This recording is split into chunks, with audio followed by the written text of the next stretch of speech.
Well, welcome to Grace Church on the Hill. I'm Micah, the deacon assistant here, and I'm delighted to be joined by Daniel Hendrickson, who's the parish archivist. Daniel, great to see you. Yeah, happy to be here. Nice to meet you. Yeah. Well, Daniel, this is, as you know, our first time meeting in person. So I wonder if, I know some of the folks of Grace will know you by face and name, but if you could just tell me a little bit about who you are and what you do here. Yeah, sure. So my name's Daniel Hendrickson, and I've been a member of this church since I was, I guess, technically baptized in 1998. Interestingly, I wasn't actually baptized in this room. It was in the parish hall because the church was undergoing a quite massive renovation at the time. So all the services were in the parish hall. But I've been going to this church all my life, and through Sunday school to the choir since the early 2000s. It's been an important part of my life, and brought a real sense of community that's difficult to find elsewhere. Well, Daniel, I wonder if you could talk a little bit about your role as the parish archivist. What does that entail, and maybe how did you get into that? Sure. Well, so I actually originally got into the archives in the fall of 2017. Father Peter approached me and asked if I could do some research into several of the men who passed away in the First World War, who are immortalized through various stained glass windows and plaques throughout this church. So I sort of dug into it, and I unearthed all sorts of interesting information. Varying from the Machel Te Deum windows to the Evan Edward Price windows just below them, and that allowed Peter Walker to incorporate sort of interesting elements of those stories that are pretty much out of public memory at this point, and to sort of bring them back in a meaningful way for that Remembrance Day service. And then from there, I talked more with Helen Bradfield, who was working the archives. Ian Anthony was also involved at the time, and she eventually passed the archives on to me, so I could help to sort of maintain and add new things with passing years, but also do interesting research projects for various relevant things concerning everything from the stained glass to some of the memorials we have at the back that aren't as well known or acknowledged. Yeah, it does feel like we're sort of surrounded by this splendor of riches, historical and artistic, but it's not always clear where some of that's come from.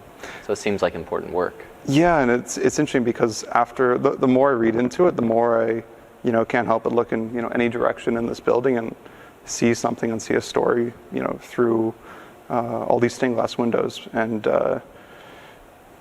I think it's remarkable just how this goes back to the First World War, but just how deep of an impact it had in this parish specifically.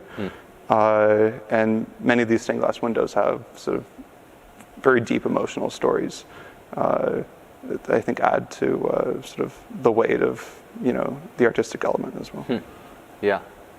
Well, I wonder if we can press the rewind button a little bit and talk maybe about what Grace Church was like before it was on the hill, where it's come from. Yeah, so Grace Church on the Hill was once Grace Church Elm Street, which is much farther south from where we are now.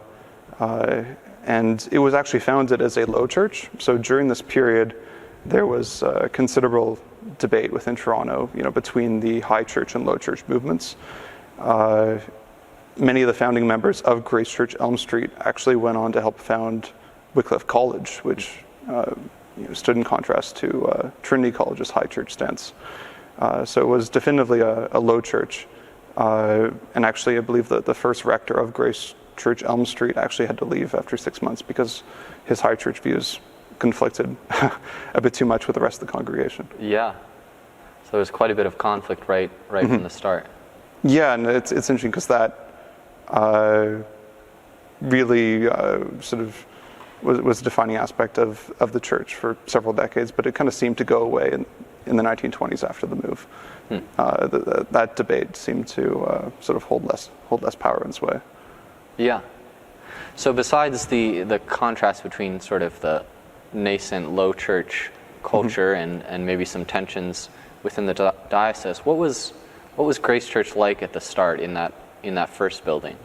It was a sort of really thriving place. Toronto at the time had a very small population, definitely below 100,000. When it was built and founded in 1874, it was 3 years before electricity came to Toronto, so it really was a different era. So the church really served a rapidly growing part of Toronto. So the numbers of people involved in weekly services and also Sunday school were consistently in like the upper hundreds. It was I get the impression reading various history books that it was constantly a pretty packed building for most of the early part of its time on Elm Street. So what precipitated that move away from Elm Street? So it was a number of factors. So Toronto was undergoing very large demographic growth and change. A lot of the buildings around Grace Church Elm Street actually shifted from sort of homes to sort of commercial and public buildings. So there weren't as, like, the population density certainly went down, and also the number of people that identified with the Church of England started to move out more towards the growing suburbs, such as this area was in the late 19th century. And so it became necessary for a number of reasons, also because of various financial issues stemming from the mortgage, and also the renovation led to a move being necessary to an area where they would have a congregation that would be able to support a growing church. Mm-hmm. Yeah, I wonder if you could, I know you've brought some tokens of that past church. I wonder if you could show us a little bit of what life was like there. Yeah, so this is the spade that was used in 1874 to actually turn the sod and actually plant the cornerstone on the original church. I'll get more into this later, but to the best of my knowledge, it wasn't used for any ceremonial purpose until 2019, but I'll get to that later. Yeah. I look forward to hearing about the comeback of this little spade. It's quite ornate. Yeah. And I know you've done some research into one of the first rectors who I think made a pilgrimage to the Holy Land. Yeah, so it's one of the longest serving rector at Grace Church Elm Street was this man named Joshua Pitt Lewis, who was quite remarkable. He came in after sort of a period of some unrest at Grace Church Elm Street in 1878, and between the period of 1878 and 1892, he worked feverishly to support the growing congregation. And during this period, there were some controversies. He actually got into a bit of an argument with part of the congregation because he was accused of being high church.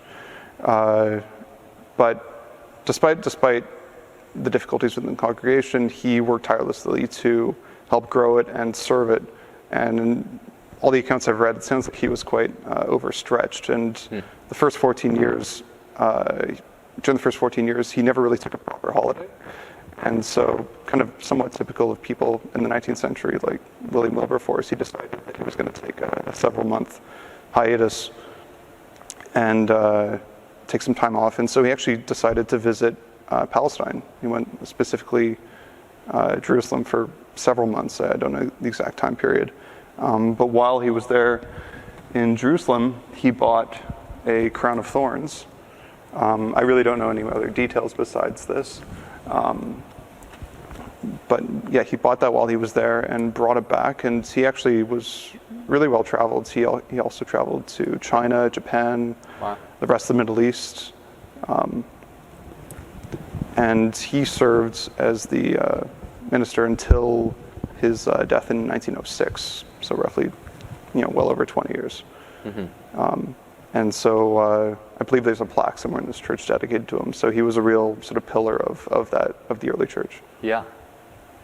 Well, I guess that might be a good transition point into the middle years of Grace and moving up onto the hill. Would you tell us about that part? Sure. So it was a very somewhat complicated process moving from Grace Church Elm Street. Unfortunately, there were sort of declining demographics, and the congregation was shrinking, and they were increasingly indebted because of renovation and mortgage costs. So it became necessary to move up to this area that we call Forest Hill, was then called College Heights. And it wasn't without some controversy.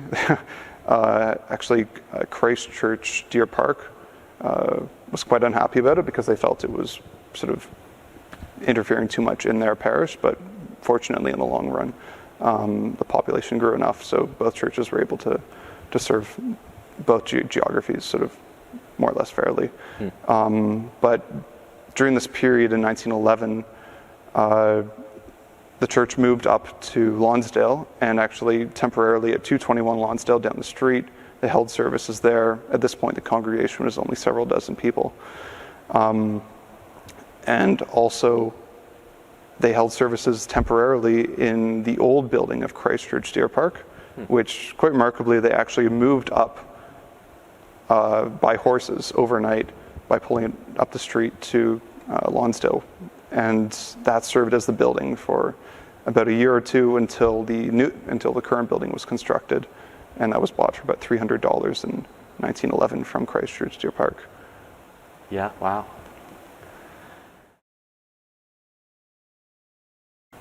Yeah, well, here we are in the new building on the hill. What was it like in the early part of this church? What was it like building this building?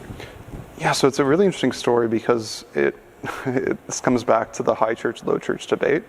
The owner of this land was an Anglican, and he approached them and said, I will give you this property for free if you put candles on the high altar. And at the time, there was also delicate balance between the existing congregation, between sort of the high church and low church forces and opinions. And so they actually said no, and They ended up buying the property for a considerable sum of money. What's interesting is that by the 1930s, this debate had kind of subsided, and someone ended up putting candles on the high altar, and nobody really noticed or complained or really cared that much. It was it was just a debate of the time of the 1910s that held gravity, but not really much later.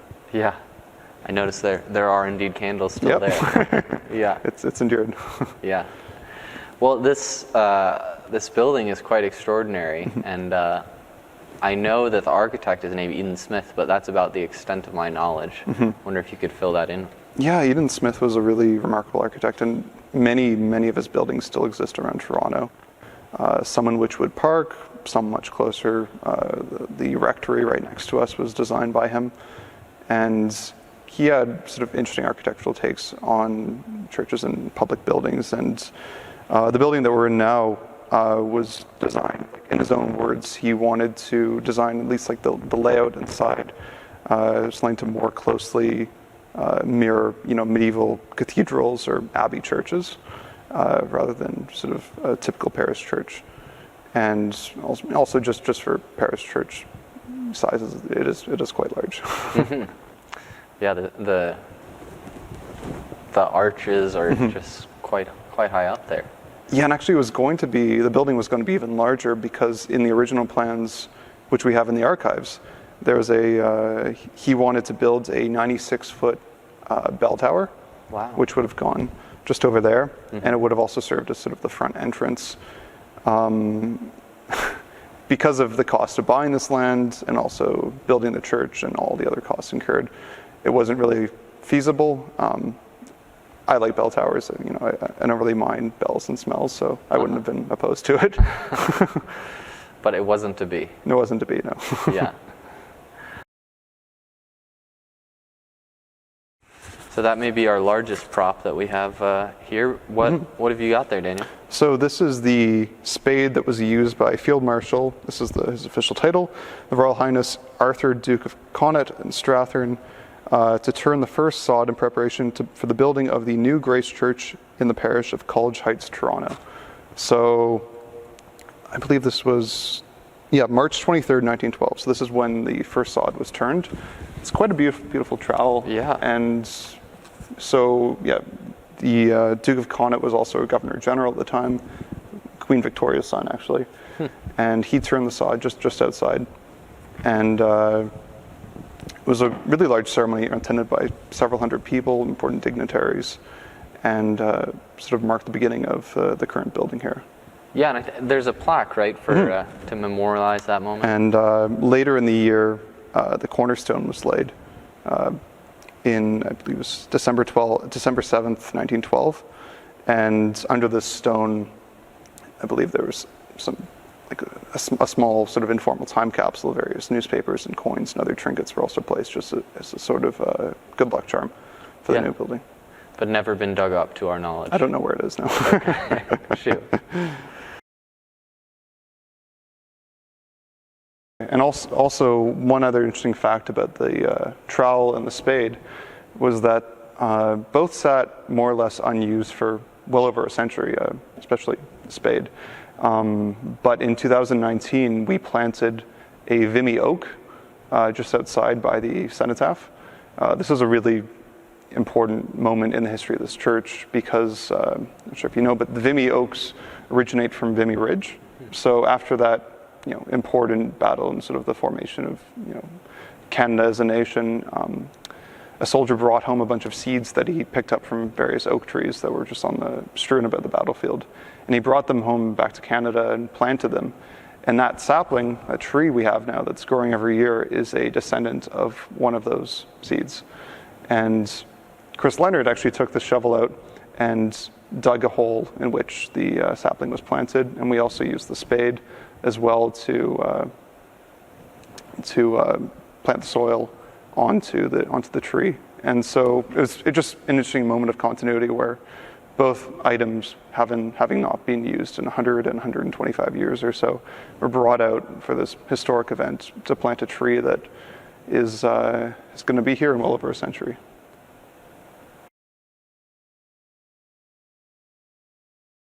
Well, moving on maybe from there, I know the next kind of decade would be pretty important, not just in Grace's history, but in the history of the world with the outbreak of the Great War. I wonder if you could talk about how that affected this place. Yeah, it's funny. It was over 100 years ago. It's difficult nowadays to really understand the effect it had on sort of the world's Canada, Toronto, and Grace Church specifically. When war broke out in 1914, churches across Canada, mobilized in different ways to support the growing war effort, and Grace Church on the Hill was no different. And over the course of the First World War, 109 men served, and tragically 27 lost their lives in the conflict. And I find it interesting just because at the time, most of the windows in this building were all clear because there really wasn't a stained glass. And so one of the reasons why we have so many World War I memorials is that it was such a new building that all these windows were being filled in by grieving families to commemorate their lost sons. And so it's difficult to turn one direction or another without being reminded of the sort of unimaginable loss of that conflict. Yeah, just the statistics you mentioned are pretty devastating. But a fifth never came home. Yeah, I wonder if you could talk maybe about just the artistry of the stained glass. It's impressive to me how relatively uniform the style is, except for, of course, our new windows. Yeah, like they were definitely built in sort of more of a medieval Gothic style. Just the details, I can't really speak to them exactly because I'm not really as well versed in art history. But they were done by several companies around Toronto, McCausland being one of the main ones, which still exists to this day. And some of them are really, really quite spectacular. I think immediately of the Tedeum windows above the Reredos. And those windows are actually dedicated to this man named Maurice Irving Machel, who was a student of Trinity College, divinity student, and he was on his way to becoming a minister in the Anglican Church. But he actually lost his life at the Somme in 1916, which was, the bloodiest day in sort of British Army history, and sort of marked just a really defining and important point and low point in the history of the 20th century because of the immense loss of life, and essentially in some ways like the best of that generation. So Machel is sort of an interesting example of that. And his legacy sort of shines through still. Yeah, and it's a stunning window, and we have some really nice high quality photographs because it's so high up we can't really see many of the details, but if you look closer, everything from the robes to details on various faces and stuff, it's really quite remarkable.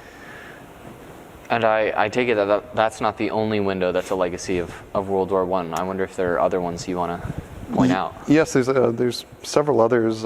Just one I'd like to highlight. Just over there is a window memorializing the two Pierce brothers. I think out of all the windows and all the stories in this church, it's probably the most tragic. There were two brothers. Their names are Walter King Pierce and Gordon Mackenzie Pierce. Walter went missing at the Somme in 1916, and Gordon Mackenzie Pierce was killed at Vimy Ridge in 1917, just before the big Canadian push there. And what's really interesting about this window is that there are a bunch of children in it, but the two youngest children are both being held, and they're both clad in white robes.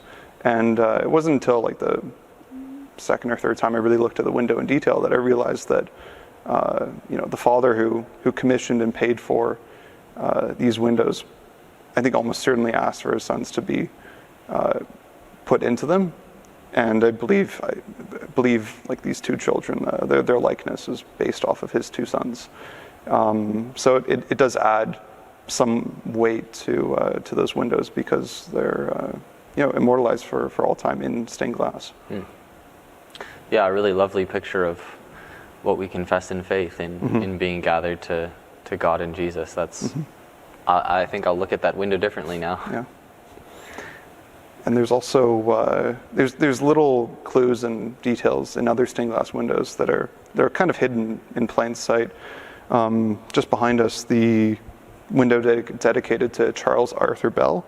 It actually features at the bottom right-hand part of the window. It actually features his cap badge. Just the detail from the Canadian Expeditionary Force. So just little details like that are hidden all around the church, and I think just show how deep and impactful this history was. Well, Daniel, thanks for teaching all of us, teaching me about this place that we worship in. I'm looking forward to the day when there can be more people here, and as do I. Yeah, I also think it's fascinating to think about the way this building and this community are continuing to grow with the Narthex project and the addition of the new windows up here. Yeah, we've had several really beautiful windows installed since the early 2000s, which it's interesting looking at them, comparing them to older styles. It's really helped to sort of enhance and add newer types of beauty to the space. To really become a place of grace. Exactly. Well, God's peace. Take care. Until next week.